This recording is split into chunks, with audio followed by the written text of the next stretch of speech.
Welcome to the Motherhood Alliance podcast, the podcast dedicated to empowering moms and families on their health and wellness journey. I'm Brittany Suttner. And I'm Andrea Rankus. Together, we're here to explore holistic approaches that go beyond conventional medicine. Each week, we dive into topics that matter most to you, everything from nutrition and mental health to alternative therapies and natural living. We'll bring you the expert interviews, insightful discussions, and practical tips to make motherhood a little easier and help your family thrive. Please keep in mind that this podcast is for informational and educational purposes only and is not intended to replace the advice, diagnosis, or treatment plans you have with your personal healthcare team. Please have a conversation with your trusted healthcare provider prior to making any changes or implementing any strategies or advice you learn from this podcast. Whether you're a new mom navigating the early stages of parenthood or a seasoned pro looking for new ways to support your family's well-being, you're in the right place.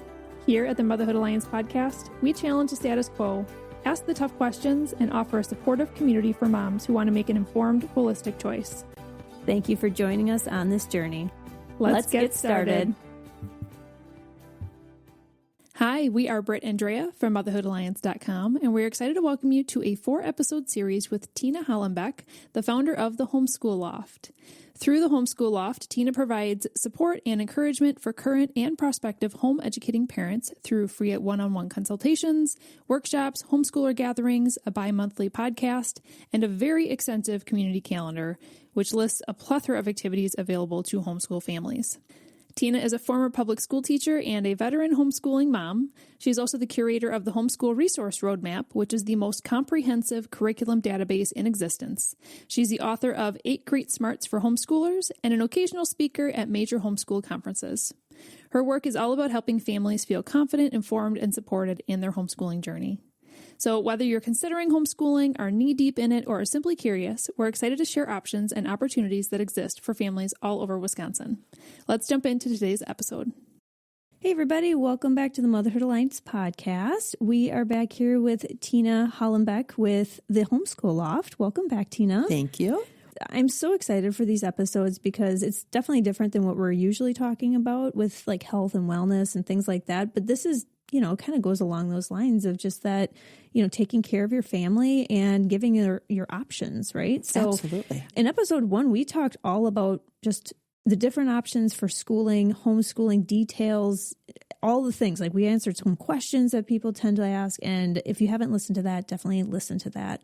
But in this episode, we're going to kind of take it a step forward and kind of keep the conversation going from the first episode in talking about curriculum and the options. And it's just a massive amount of information to take in, especially when if you're considering homeschooling. Like you said, this is something you're paying for, so you want to make sure that you're doing the right thing, and it just can be a big analysis paralysis. Absolutely. So with so many curriculum options, you actually have come up with a homeschool resource roadmap. Mm-hmm. You've made it. Tell us all about it. Tell us how parents can use this to help them with these decisions. Absolutely. I kind of fell into it totally by accident in 2013. So I don't know if you guys know what the Common Core standards are. Some people have heard that term, but it's a pretty old thing. In about 2009, 2010, it was a standards initiative that was promoted for public schools. And it went through, and a lot of states, including Wisconsin, adopted those standards for public schools. And being a former public school educator, I kept my ear to the ground of all of that. So I was very aware of what they were. But most homeschoolers, especially if they knew from the beginning they were going to homeschool, they didn't know what it was. And that's okay. And then in 2013, there were a few big name homeschool curriculum providers that announced that they would be aligning their material with Common Core. And if anybody wants to go back and listen to podcasts from 2009, 2010, Common Core can be very controversial. There are people who thought that it was a really good set of standards. There are a lot of people who were very disturbed, even if they had their kids in public school. They're like, this math is weird, that kind of thing. And when it came out into these homeschool providers, that the parents were like, what is that? We don't want that. What if every curriculum is Common Core? And so I moderate a group on Facebook that we had massive discussions about this. And some of the parents were like, we need to find out which ones are Common Core and blacklist them. Oh boy. And I understood it. I'm not a fan of Common Core personally myself, but I'm also about parental choice, like we were talking about before. And if there's somebody that says, I want to use Common Core with my kid, I'm not going to tell them I might say, well, can we talk about that? Because I don't think it might be the best choice, but it's not my choice. It's not my child. And so I wasn't all about that, and they were also making assumptions. This one's Common Core, this one's not. And I said, okay, I'm a no drama mama. We cannot do assumptions. Somebody, famous last words, somebody has to contact the curriculum providers and ask. Of course, that somebody became me. And I don't mind it. I'm kind of a data wonk. I've discovered over the last, 13 years how much of a data wonk I am. And I thought there'd be about 300 companies to contact. And I'm like, that's a lot. But my girls were middle school age at the time, pretty self-directed. And I'm like, I can do this. I can start this process. Are curriculums specific to a state? No, that is a really good question. Not for homeschool curriculum. Okay. If you're using the virtual public school, those kinds of things, oftentimes, yes, it's like state by state by state. So all these companies you're calling, these are like nationwide companies. And that's probably why they went to that Common Core standard. Some of them did for that reason.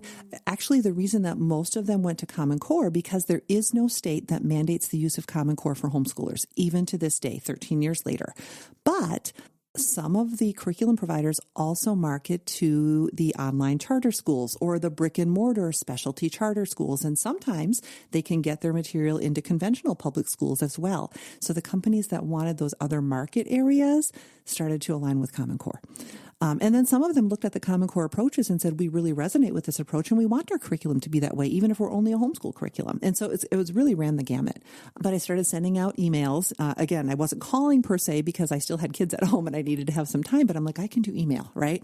And so I got those responses and I said to the people in the group, I am not blacklisting. I'm going to share information, and everybody who I know about and that you tell me about, no matter what they say, I'm going to make a general list and parents can decide if they want to use Common Core related curriculum or not. And eventually the list grew to be so long that we were just sharing it in the Facebook group and that became a little ridiculous. And so I said, I'm going to make a little website about that. And that's kind of how it started. And again, because I'm a data wonk and I guess I'm obsessive about things, but my goal became, if it's out there and homeschoolers can use it, I want it on the database, which is called the Homeschool Resource Roadmap. And so I keep my ear to, homeschool groups, this new curriculum, that new curriculum. And I go through my lists every year. If a company has closed up shop, I take them off. I kind of scrounge the curriculum or the homeschool convention websites. And if there's new providers that are exhibiting, I send them letters. So you said you originally thought there might be about 300. How many have you actually found? As of early 2026, we are at nearly 7,000 companies. Oh my gosh. Those are the active ones. There have been 1,500 that have come and gone over the last 13 years. Okay. Yeah. Is this a free resource or is this something? It is. It's a free resource. It is a free resource. Yeah. So it's a database that the URL is homeschoolroadmap.org and parents can browse around on it. The most useful section probably is the tab that says Deluxe Charts Project. And if you click on that, you'll open it up to PDF lists for, if you're looking for math, there's a list for elementary math. There's lists for algebra. There's lists for whatever. There's lists for spelling, every subject under the sun. There's lists for a whole bunch of foreign languages. Because if I found a curriculum that offers something, I made a new subject category as well. This is amazing.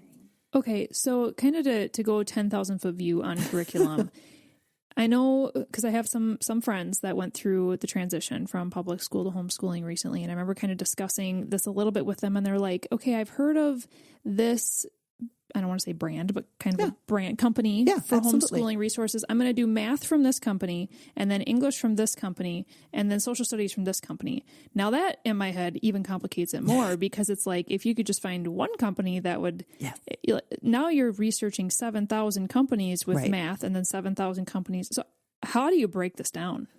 That's an excellent question. And on my lists, I've got two main sections when it's coming to subject areas. The first one is, I call it multi-subject. So here are all the providers where you can get every single subject or most of them with one provider. And I actually recommend that most new homeschoolers start there. Start with one. Yeah, they probably, and some people pick one and they're like, this works for my family and I'm just going to do it all the way through. Most families will be like, I'm starting with a package program, but after a couple of years, they learn the ins and outs of homeschooling more. They learn their kids as learners better, and they end up becoming eclectic and saying, now I'm going to pick and choose from the different providers.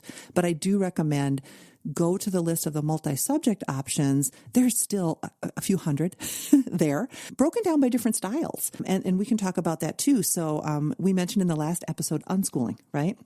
There's actually resource providers that will give unschooling parents kind of a general framework within that realm of giving kids choice. So on the roadmap, there's a section for providers that will guide unschooling parents. So that's one option. Another style option would be what I call traditional, things that kind of mirror what we're used to in conventional school. So textbooks with quizzes and tests and things like that. There are an awful lot of providers that offer that. And you could get print-based options with traditional curriculum. You could get online options that are, you pay for it. So it is homeschooling because you're private paying, but your child would be online more or less of the time. You still get to customize that a little bit more as homeschoolers. Some of the other main styles that you could choose from are project-based learning. So there are kiddos that really just want to be hands-on with their learning. There are curricula designed around kids like that. There's curriculum for Montessori for homeschoolers, and that's a big one that a lot of parents with young kids especially like. There's curriculum that is classical style. So if you like the idea of a classical school, but you want to do homeschooling, there's a bunch of classical homeschool curricula. And then two other really big ones would be unit studies. I love unit studies. You pick a subject. One that we did with my girls was horses. Like every young girl, they had this obsession with horses at a certain time. And so I found a unit study based on horses. And what happens with unit studies is all your subjects get addressed through your main topic. So when we did the horses unit study, we were learning the history of horses and how do horses contribute to history. So you're not getting like a whole chronological history, but you're getting chunks of it, right? Science, the science of horses, language arts, all the reading and writing was about horses. The only thing that isn't included in a lot of unit studies is math, because math is kind of its own little thing, right? But that was really fun. And then the other one that's really popular, the other style that homeschoolers will hear, or parents will hear, is Charlotte Mason. Charlotte Mason was a 19th century British educator, and she had some really cool ideas about using real books instead of textbooks to educate your child. So instead of getting a science textbook, Charlotte Mason homeschoolers will find a book written by an expert in horses or whatever it might be, trying to make it more like literature, even if it's nonfiction. Charlotte was also very big on nature study. So getting your kids out in the world and not just sitting in a classroom. And there are hundreds of curricula that are written in each of those main styles. And so that's one of the first things to think about is what style would resonate with my kid and going from there. Well, and then if you have more than one kid. Yes. And, there's a balance point there, right? I am not a radical unschooler where I'm going to try to drive myself crazy, completely customizing for each child. I think that takes the joy out of homeschooling, and it's supposed to be, not every day is heaven, but it's supposed to be an overall joyful process where you enjoy it and like being with your kids. So there's compromise, right? I'm going to try to address each of my kids' learning styles. But yeah, in life, we have to do things we don't want to. So yes, if I have a child who really likes Charlotte Mason and another one who's really traditional learning, well, guess what? You're going to have to do some of each. Because a lot of homeschool curricula is also family integrated, where you can do some of the subjects together as a family. And that's one of the beauties of it. So you don't want every child off doing their own thing. And it's good to learn compromise. That's just a character trait that we can, by making our kids compromise in a certain extent, teach them. Yeah. How do you recommend that families balance? Let's say that they have 3 kids that are in 3 different age groups. Mm-hmm. How do you actually navigate this? Because, while a kid can be listening to their older siblings' lesson and maybe getting some head start on learning, you can't spend 30 minutes on math with all 3 kids independently and then 30 minutes on, maybe you can. How do you navigate multiple children? So with a lot of those multi-subject packages, they are written with family integrated learning in mind. And so for subjects that are not skill subjects, okay, so history, science, if you have Bible component, art, anything that is not a skill-based thing. So like reading would be separate, math, probably spelling, but everything else is done as a family unit. And what the curriculum writers have done is say, okay, so here's our base lesson, let's say a history lesson, right? They've probably written it to the middle of an age range. But then they say, if you have a high schooler, so your high school might even listen on your own. When my girls were in high school, they were kind of doing their own thing, but some families just include all their kiddos together, knowing it's not super challenging on its face for the high schooler, but it's a foundation. And then the curriculum writer will say, now, if you have a high schooler, here's some extra research that the high schooler will do on their own after getting the foundation of the lesson. And then maybe the lesson is written toward upper elementary and middle school. So that will be like, here's some extension activities, but that was the perfect age range for them, right? And then for the younger kids, you still have them listen, knowing that, they're not going to get everything, but they have another chance to go around it, because a lot of these curriculum are cyclical, so that you might do it again in 4 years. And so that youngest kid will come around and be that like perfect age range kid in the middle, but they're still learning. They're still participating with their family. And then there's follow-up activities that will say, okay, so your child listened, your 5-year-old listened to this, and you had them tell you back one thing that they learned. Now write that sentence out that the child told you, have them use penmanship practice, and then draw a picture. So there are ways that these curriculum writers, so you don't have to come with it on your own. That's the thing. I'm not creative like that. I so appreciate the curriculum writers who have done that hard work so that we can all glean from it. But they really do customize. And that leaves you time to do the reading, the math, the spelling on an individual basis. My girls are Irish twins, 11 and a half months apart. They use the same curriculum for those skill subjects, but I never combine them, because one might pick up this faster, another one might need more time. And it was just so much more efficient to say, I'm going to spend 15 minutes with you on your math, and then you're going to go off and do the worksheet or whatever, while I then customize for your sister. And I know people who have 4 or 5 kids who can still do that, if you can organize your time, which is a whole other question. Well, yeah, that's something to expand on too, is, if you're going to a regular school, and this wouldn't include like bus time or anything like that, but the actual school day is probably like 6 to 6.5 to 7 hours, right? Yeah. Maybe this is experience from you with your girls, but also just experience in how homeschooling is going now today for other families. But what would like a common day look like for a homeschooling family? Mm-hmm. That's kind of a funny question, because if you ask 10 homeschoolers what their day would be like, you'll get 15 answers.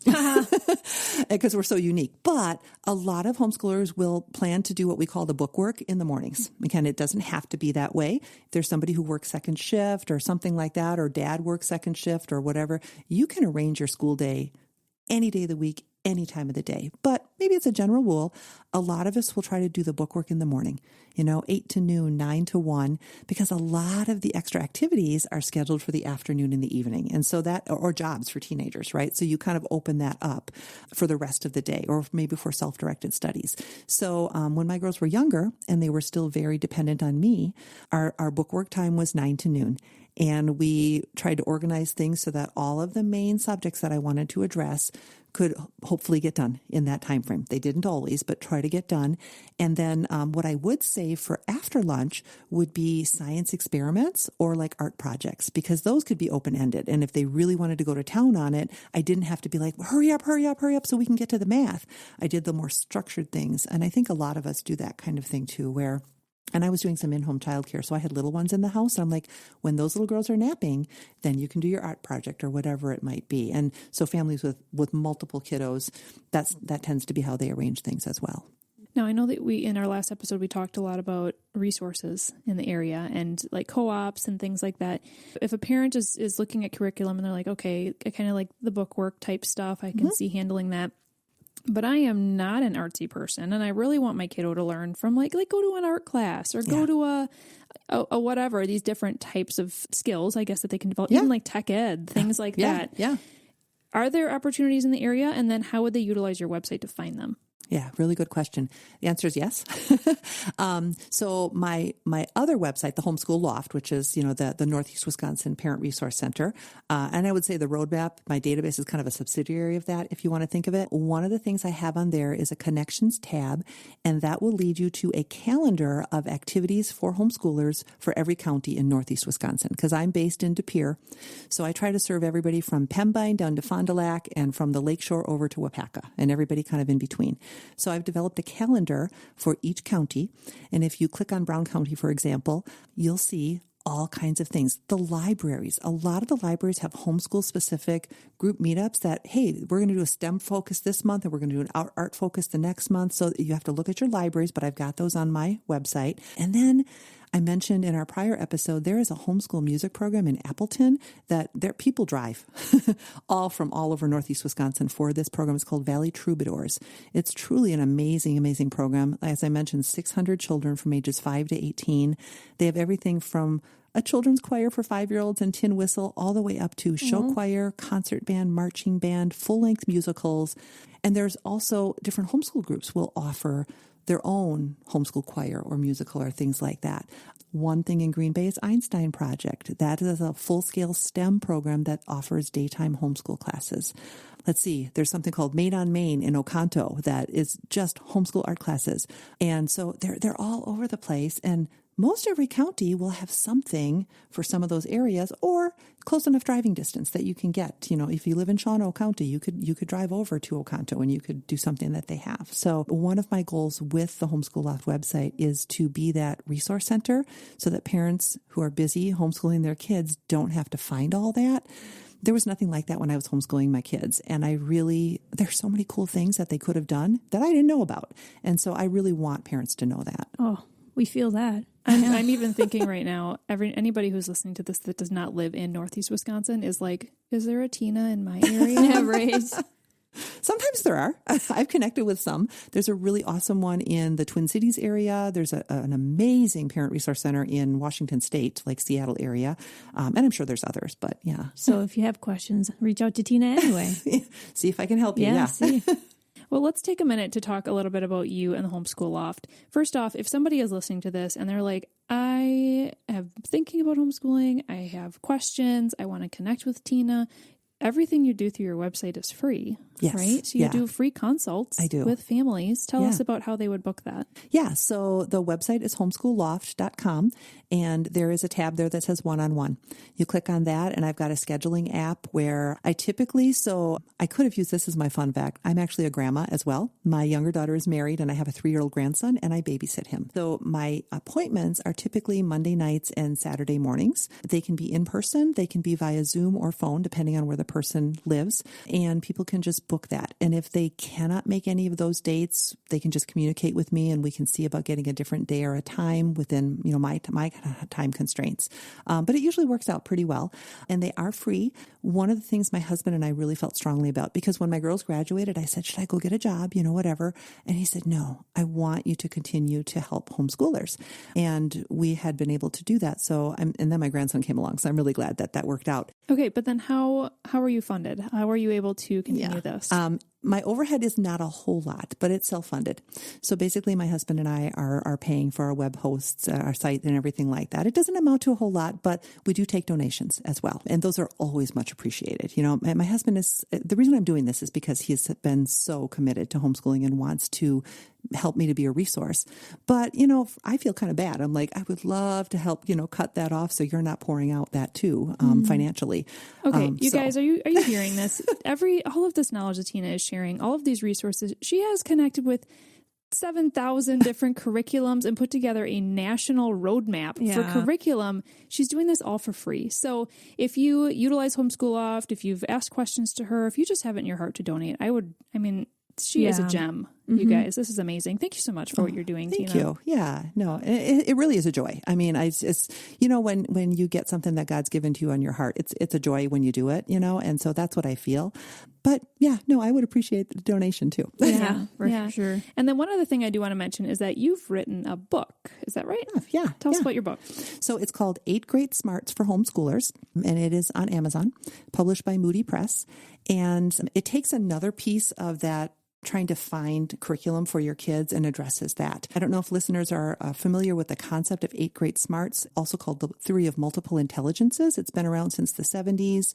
The idea is that each of our brains is wired in 8 distinct ways. Word smart, logic smart, music smart, people smart, self smart, picture smart, body smart, and I'm going to forget the last one, nature smart, right? Wow, nice. So every human being on the planet, we can learn in 8 different ways. By the time that we're early teenagers, we've kind of settled into the top 2 or 3 that our brains are hardwired to learn at, but we still can access all 8. So the idea behind the theory, and then behind my book specifically for homeschoolers, is if you have a body smart kid, they maybe don't have ADHD, maybe they're just body smart, and they literally learn by moving.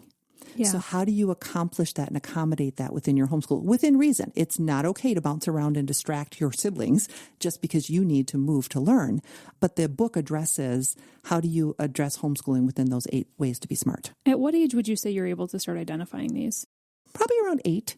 Like okay. You can see the propensities in younger kids. I knew my older daughter was body smart from maybe almost birth. But you don't want to categorize a kid and put a kid in a box probably until age 8. And then you can start to see. And the idea is don't ever limit them just to the 2 or 3 that you see are their strengths, because there are going to be times in life that we kind of like we said before, you have to do something you don't want to. You have to be able to do a task in a strength that is not your own. So you have to be able to function in that area. But one of the really cool things about homeschooling is if we want to maximize our kids' learning, we literally can adapt and customize any curriculum to get those top 2 or 3 strengths as the main way that our child learns. And again, within reason, because sometimes your body smart kid has to tone it down, and sometimes your very quiet, picture smart kid who would just sit there has to go out and move, you know? Yeah. I mean, so it's always a partnership within a family. But the idea behind the book was to give parents another way to kind of see who their kids are as learners beyond those homeschool styles that we talked about. I mean, this is great for any family, whether they homeschool Absolutely. or not. Yeah, I was going to say. Yeah. And you could find, so my book is based on a book by Kathy Cook called 8 Great Smarts. And that's like the general parenting book. And it will kind of give you a really deep overview of those styles based on the research of the gentleman who came up with it by studying brains in the 1970s. And then mine is a specific application to homeschoolers. But if you do any kind of after schooling, summer schooling with your kids, just, you know, you want to help them even address their homework from school in a way that more matches their style. My book should help with that too. So, great. Well, we're going to link to that in the show notes. Yeah, great. Yeah, I'm excited to check that out. Whew. All right. We got 2 more episodes coming up. These are just jam-packed. This is such a great conversation with you, Tina. I am excited for our next one because we're going to be talking about balancing homeschool along with everything else. And then can you be a working parent and do this too? And how do you balance all of these tasks in life as a parent, right? And then in our 4th episode, we're going to be talking about homeschooling high schoolers. I can't wait for these next 2 episodes. Yeah. Stay tuned, you guys. Stay on the edge of your seats. They're going to be coming up next. If you enjoyed this episode, would you consider leaving a rating or review or sharing it directly with a friend who could benefit from the information? We know that you're a busy mom or caregiver, and our goal is to make your life easier by bringing tips and tricks directly from experts into your earbuds. By sharing this episode with someone you love, you can play a critical role in helping to make their life easier as well. We appreciate your time, and thank you for being a part of the Motherhood Alliance family.